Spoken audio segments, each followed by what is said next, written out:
وما كنا لنهتدي لولا أن هدانا الله أشهد أن لا إله إلا الله وحده لا شريك له وأشهد أن محمدا عبده ورسوله اللهم صل وسلم وبارك على محمد وعلى آل محمد وقال الله تعالى يا أيها الذين آمنوا كتب عليكم الصيام كما كتب على الذين من قبلكم لعلكم تتقون وقال تعالى في آية أخرى يا أيها الذين آمنوا اتقوا الله حق تقاته ولا تموتن إلا وأنتم مسلمون صدق الله العظيم. Bapak Ibu yang dirahmati Allah Subhanahu wa taala, Bapak Imam yang kami muliakan, kepada pengurus BKM dan seluruh jamaah masjid sholat Isya, jamaah sholat tarawih nantinya insyaallah Subhanahu wa taala.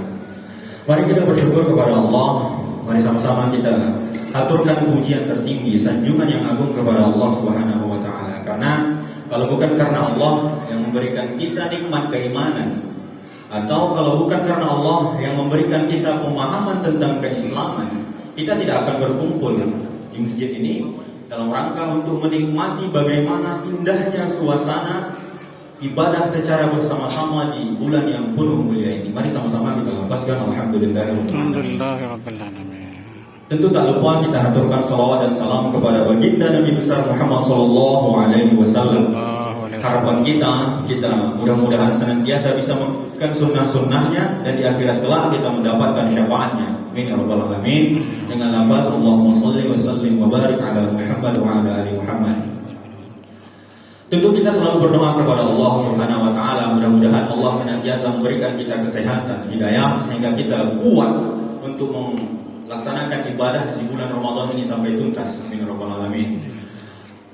Kemungkinan dulu masih ada jemaah masjid ini juga yang berdiri di samping kita mengisi saf, tapi takdir Allah hari ini mereka telah kembali kepada Allah Subhanahu wa taala dan berpisah dari kita. Kita doakan agar mereka lapang kuburnya, selesai dan mudah urusan mereka di akhirat kelak.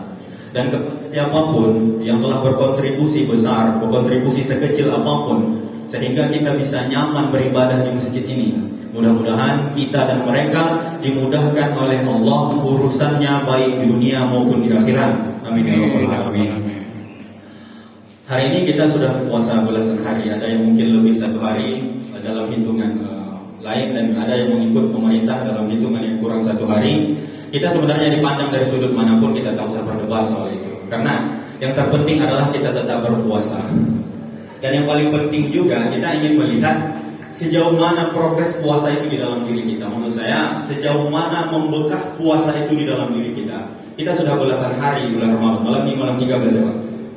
Malam 13 Ramadan. Nah, kita sudah 13 hari Ramadan. Sudah membekaskah buat Ramadan itu di dalam diri kita? Tadi saya bacakan ayat di dalam Al-Baqarah 183 itu. Ini adalah ayat yang mungkin tidak pernah kita hafal tapi ingat sendiri gitu. Sama kayak Al-Fatihah. Al-Fatihah itu hampir semua kita tidak pernah hafal tapi kita paham sendiri. Tanda suatu ada keagungan di dalam ayat itu. Ulama merumuskan demikian. Nah, Al-Baqarah 183 itu kita sangat hafal Pak. Bu, di ujung ayat ada kata-kata la'allakum tattaqun. Nah, kita ingin telisik sedikit begini. Nanti kita evaluasi apakah kita sudah termasuk maju, sudah membekas Ramadan itu di dalam diri kita. La'allakum tattaqun di dalam bahasa Arab ada dua kata.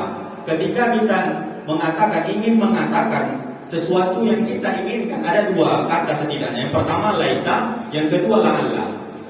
Kalau kita gunakan kata laita ini litamandi, angan-angan saja.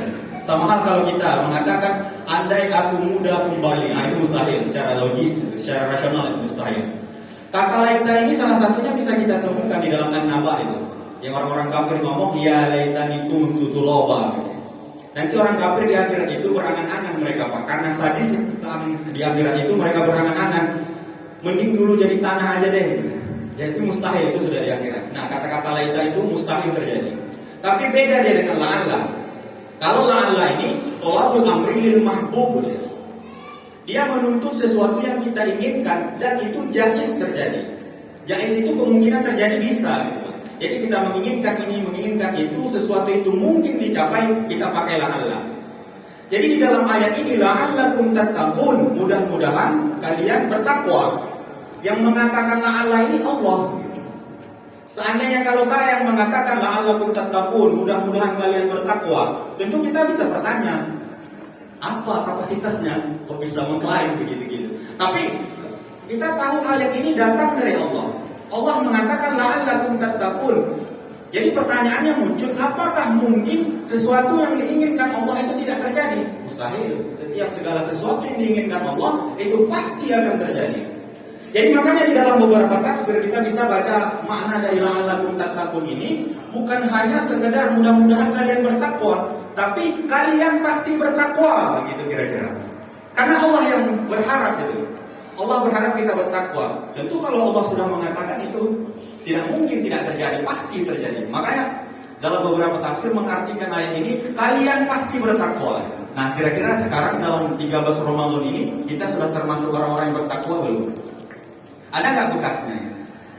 Nah, tentu kita perlu nilai itu di dalam diri kita sendiri, tapi kita tidak bisa nilai orang lain. Karena kalau kata Imam Ghazali itu di dalam kimia ustama'adahnya itu, yang bisa mengukur sejauh mana progres ibadah kita diri kita sendiri. Kita nggak bisa lihat orang. Jangan gara-gara serbannya segini, kalau pakaian dan jubahnya segitu, kita nggak bisa ukur itu dari kapasitas ibadah seseorang. Yang bisa mengukur ibadah kita diri kita sendiri. Jadi tadi Allah sudah memastikan bahwa kalian pasti bertakwa. Kemudian dalam ayat ini ada rangkaiannya. Siapa yang tergolong kepastian ini juga sudah ada ketentuannya. Sekarang kita pertanyakan sama diri kita. Kita puasa sudah capek. Bulan Ramadan kita ikut tarawih sudah capek. Membekas tidak itu di dalam diri kita? Ada nggak tidak perubahannya? Atau sama saja dengan orang yang tidak berpuasa gitu kira-kira? Nah, makna takwa di sini kalau ada satu kitab karangan Sultan Ulama namanya Maqasidus Shaum itu.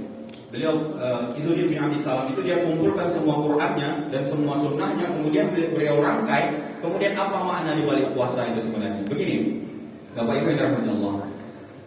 Takwa dalam maknanya Ramadan la'allakum tattaqun di sini adalah takwa dalam makna keterhubungan kepada Allah dan kita kembali kepada fitrah.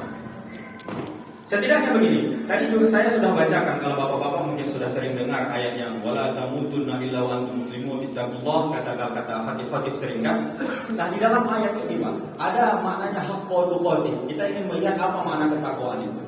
Haqqa tuqatih di dalam makna ayat Al-Imran tadi, kalau kita buka tafsir Wabah Zuhaili Al-Munir, nama tafsirnya, haqqa tuqatih ini beliau mengutip dari pandangan Ibnu Abbas dan Ibnu Mas'ud. Begini, ketakwaan itu adalah kita tidak lalai dari Allah walau sedetik pun. Jadi kita terus terhubung kepada Allah tanpa lalai sedetik pun. Itu mana takwa. Sudahkah diri kita semacam itu? Kita terus ingat kepada Allah. Tapi di dalam tafsir yang sama menjelaskan begini Pak. Saat ayat itu turun, nanti kan di khatib-khatib sering bilang itu. Haqqa tuqatih wa la tamutunna illa wa antum muslimun. Maknanya begini. Saat ayat itu turun, sahabat bertanya kepada Rasulullah, "Ya Rasulullah, apa mungkin ada manusia selain engkau yang bisa mengingat Allah setiap detik?"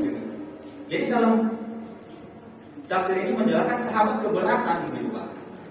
Ya mustahil kami ini bisa terhubung sama Allah tanpa lupa walaupun sedetik pun. Artinya sahabat merasa itu keberatan. Sahabat saja berat apalagi kita gitu kan. Nah, maka dipermudahkan Allah dalam surat Taghabun itu fattaqullaha mastata'tum. Jadi bertakwalah kalian sebagaimana kalian sanggup, begitu kira-kira. Kesanggupan ini maknanya kita perlu pertanyakan lagi, bukan kesanggupan suka hati, kapan mau takwa, kapan mau tidak. Kesanggupan dalam makna mastata'tum tadi adalah kesanggupan apa yang diberikan Allah, kesanggupan di dalam diri kita. Kalau seumpamanya kita sanggup diberikan Allah kesanggupan berprofesi sebagai guru, kita hubungkan itu kepada Allah. Kita niatkan kita sebagai guru untuk mencerdaskan anak bangsa yang kelak nanti mereka akan bertakwa kepada Allah. Kalau kita driver yang jujur. Kalau kita teknokrat yang bekerja dengan bijaksana. Kalau kita politisi, kalau kita mungkin pejabat pemerintahan, kita harus membuat bagaimana pekerjaan itu bisa menciptakan kemaslahatan di dalam kehidupan masyarakat yang pada ujungnya semua akan kembali kepada Allah. Begitu cara kita melihat bagaimana bertakwalah sesuai dengan kesanggupan. Kita bisa lihat kesanggupan kita apa. Nah, hubungkanlah kesanggupan itu kepada Allah. Nah, kira-kira sudah terhubung tidak apa yang kita kerjakan ini kepada Allah Subhanahu wa taala? Itu membaca bagaimana kemudian ketakwaan itu di dalam mana mastata'tum itu. Paling tidak yang terakhir ada 3 hal sebenarnya Bapak Ibu. Ada 3 hal untuk melihat bagaimana makom kita di dalam Ramadan ini. Ini keterkaitan bagaimana kita terhubung kepada Allah Subhanahu wa taala. Tingkatan yang paling bawah itu, walaupun dia sudah puasa di bulan Ramadan, tapi tidak terhubung kepada Allah dalam makna begini. Ketika dia mengambil suatu tindakan tertentu, ingin memilih perbuatan tertentu, dia tak peduli Allah. Tak peduli mau Allah larang, mau Allah perintahkan, dia tak peduli, enggak usah dibuat. Dia tak peduli sama sekali, enggak ada keterhubungannya kepada Allah. Nauzubillah min dzalik. Jadi pada intinya dia tidak peduli kepada Allah. Mau ini dilarang Allah, mau ini diharamkan Allah, mau diwajibkan Allah, dia tidak ada hubungan sama Allah. Yang penting kalau dia mau buat saja. Itu tingkatan yang harus sama sekali dihindarkan. Nauzubillah min dzalik. Tingkatan pertengahan, dia sudah terhubung kepada Allah. Kira-kira begini yang pertengahan ini. Ketika dia melakukan sesuatu, dia tahu itu dilarang Allah, tapi tetap dikerjakannya dengan alasan tertentu. Boleh jadi karena tekanan orang luar, boleh jadi karena faktor lain. Tapi dia tahu bahwa Allah larang, tapi tetap dikerjakannya. Menurut para ulama, iman itu masih ada dalam dirinya. Kenapa? Karena sudah terhubung kepada Allah. Kemungkinan kita ramainya di pertengahan ini, gitu. Karena kita pun mungkin sadar ini perbuatan ini dilarang Allah ini, tapi karena alasan tertentu kita tetap lakukan. Alhamdulillahnya ini masih, menurut para ulama, iman itu masih ada, masih terhubung kepada Allah. Tapi jangan sering dilanggar, nanti dicabut iman itu. Nah, yang tingkatan yang dimau oleh la'allakum tattaqun tadi, tingkatan yang paling terakhir tadi Bapak Ibu, adalah keterhubungan kepada Allah Subhanahu wa taala secara mutlak. Maksudnya begini, kalau kita ingin melakukan suatu tindakan, kemudian kita tahu itu salah menurut Allah, kita tak peduli siapapun, kita tinggalkan. Tidak peduli kita tekanan dari sana sini, kita tetap tinggalkan. Inilah yang ingin dicapai oleh maqamnya la'allakum tattaqun itu. Tentu banyak hal yang harus kita rangkai dalam setiap aktivitas Ramadan ini sehingga kita bisa masuk pada kategori itu. Nah, kita sendiri bisa mengukur sejauh mana diri kita terkait progres Ramadan yang telah kita lewati. Mudah-mudahan walaupun kita masih di tingkatan pertengahan tadi, kita bisa memuncak, bisa mencapai suatu maqam yang dimana kita tidak takut lagi apapun. Hanya apabila Allah memerintahkan kita kerjakan, hanya apabila Allah melarang kita tinggalkan. Itulah makna takwa yang diinginkan oleh makna dalam la'allakum tattaqun tadi. Mengukur sampainya kita ke puncak tertinggi tadi, kita rindu kepada kematian. Rindu kepada kematian. Karena fitrahnya kita, tadi kan kita bilang makna takwa ini adalah fitrah. Fitrahnya kita itu wahadahum ala anfusihim alastu bi rabbikum qalu bala syahidna. Ini dialog kosmik ini, makna kita merindukan ingin bertemu sama Allah. Jadi kalau masih kita menyimpan rasa takut yang mati, kan orang-orang bijak itu mengatakan begini, seorang yang bijaksana, seorang yang beriman, dia akan rindu kepada kematian. Kenapa? Karena kematian ini adalah pintu bertemu dengan Allah Subhanahu wa taala. Jadi sebagai seorang yang beriman seharusnya nggak takut mati begitu. Kenapa? Karena setelah mati kita akan ketemu Allah. Nah, sampai mana mampu kita bisa lihat di dalam diri kita sendiri. Kalau masih ada rasa takut mati, kalau masih menghindarkan sesuatu karena ada tekanan lain, walaupun kita tahu Allah larang, itu masih iman kita masih dalam kategori pertengahan. Kita tentu berdoa bisa membangkitkan keimanan kita kepada puncak yang tertinggi ini, dan kelak nanti kita bisa tergolong orang-orang yang diundang Allah, ya Tuhan nafsul mutmainnah itu, sehingga kita bisa berkumpul di dalam rahmatnya Allah Subhanahu wa taala. Bila taufiq wal hidayah. Wassalamualaikum warahmatullahi wabarakatuh.